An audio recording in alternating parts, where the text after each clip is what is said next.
Dr. Fanny Sosa, chair of Business and Administration, School of Business, and I'm a lecturer of entrepreneurship.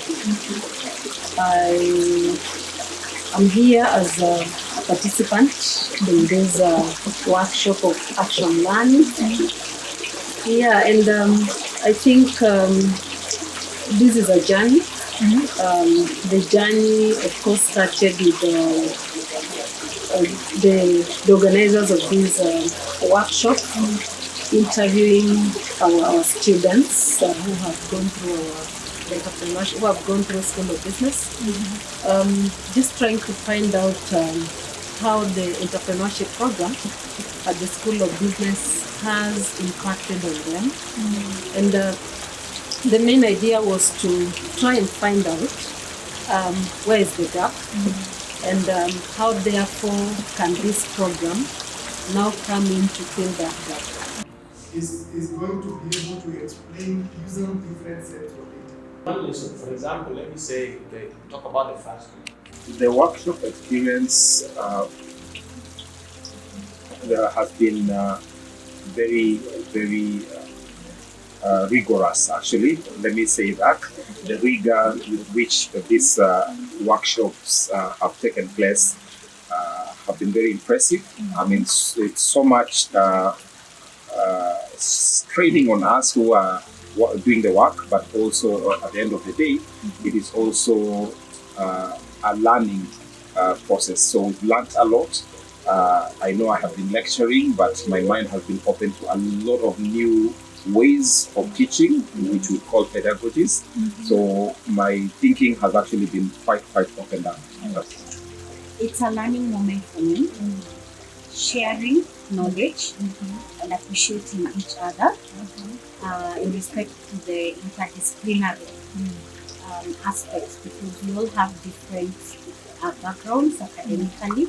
So that has made me appreciate everyone's background, and it has helped me understand that I need my colleagues, that they have a very diverse concept of especially entrepreneurship. It's about changing our approach in how we deal with our students, and especially how we communicate, how we build teamwork and all that. And I think we are learning new insights that we need to integrate in our teaching. And it's a way of trying to look at the positive, look at the positive side. What I stood out most is the new aspect of curriculum development and knowledge sharing in our workshops. My quick thoughts on this curriculum review have been one, it's quite intense in the sense that come to the year 2028, we are going to be having the first CBC graduate intake of university students who are today learning CBC in primary school. And with that intake, for me, the experience has been very good, because we are now talking about training those and preparing ourselves for those who are going to be the future graduates who are going to come to our campuses. And then secondly, it has prepared us for a lot of adult training and training adults, which who are trained in a different way from how you would train any other person who is not an adult. As a person, first of all, I really appreciate the interaction.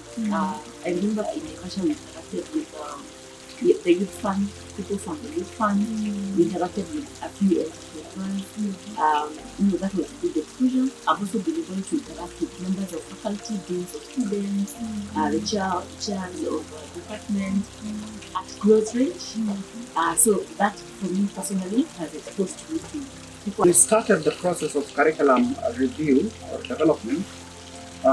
We actually came with a certain mindset that we knew it all.